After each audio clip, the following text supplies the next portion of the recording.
belong to a very conservative family, a Baloch family, where good daughters never say no to their parents. My father wanted me to get married, and all I said was, if that makes you happy, I'll say yes. And of course, it was never a happy marriage. Just about after 2 years of getting married, about 9 years ago, I met a car accident. Somehow my husband fell asleep and the car fell in the ditch. He managed to jump out, saved himself. I'm happy for him. But I stayed inside the car and I sustained a lot of injuries. The list is a bit long.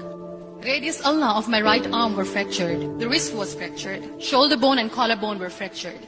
My whole rib cage got fractured. But that injury that changed me and my life completely was the spine injury. Many people came to rescue. They gave me CPR. They dragged me out of the car. And while they were dragging me out, I got the complete transection of my spinal cord. Those 2.5 months in the hospital were dreadful. I was at the verge of despair. One day, doctor came to me and he said, well, I heard that you wanted to be an artist, but you ended up being a housewife. I have a bad news for you. You won't be able to paint again. Next day, doctor came to me and said, your spine injury is so bad, you won't be able to walk again. I took a deep breath and I said, it's all right. Next day, doctor came to me and said, because of your spine injury and the fixation that you have in your back, you won't be able to give birth to a child again.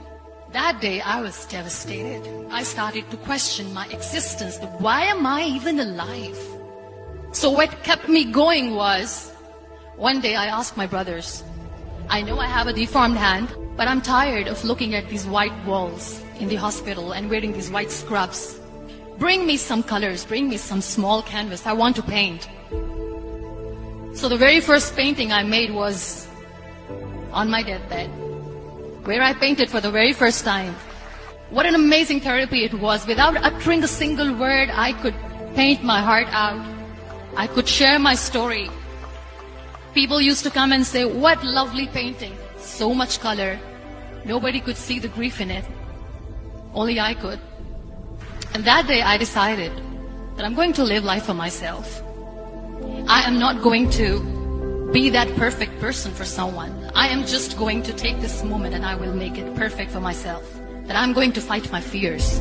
So I wrote down one by one all those fears.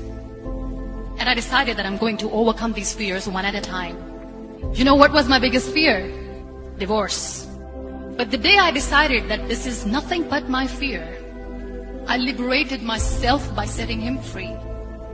And I made myself emotionally so strong that the day I got the news that he's getting married, I sent him a text that I'm so happy for you and I wish you all the best. And he knows that I pray for him today. Number 2 was, I won't be able to be a mother again. And that was quite devastating for me. But then I realized there are so many children in the world, all they want is acceptance. So there is no point of crying, just go and adopt one. And that's what I did.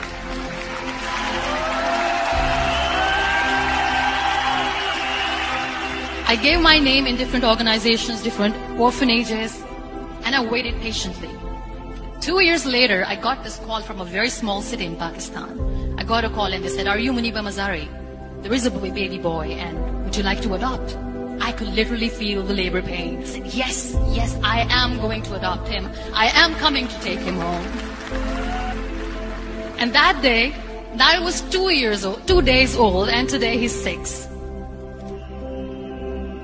You know, when you end up being on the wheelchair, what's the most painful thing? People think that they will not be accepted by the people because we, in the world of perfect people, are imperfects. So I decided to appear more in public. I started to paint. I have done a lot of modeling campaigns. I decided that I'm going to join the national TV of Pakistan as an anchor person. I became the National Goodwill Ambassador for UN Women Pakistan, and now I speak for the rights of women, children. I was featured in BBC 100 Women for 2015. I'm one of the Forbes 30 under 30 for 2016. So when you accept yourself the way you are, the world recognizes you. It all starts from within. We have this amazing fantasy about life. This is how things should work. This is my plan. It should go as per my plan. If that doesn't happen, we give up.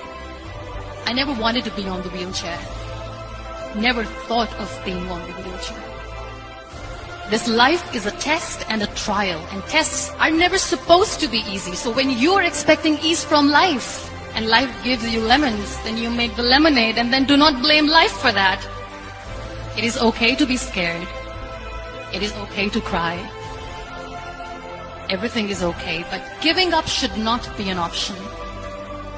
They always say that failure is not an option. Failure should be an option, because when you fail, you get up, and then you fail, and then you get up, and that keeps you going. Embrace each and every breath that you are taking. Celebrate your life. Live it. Don't die before your death. Real happiness lies in gratitude. So be grateful, be alive, and live every moment.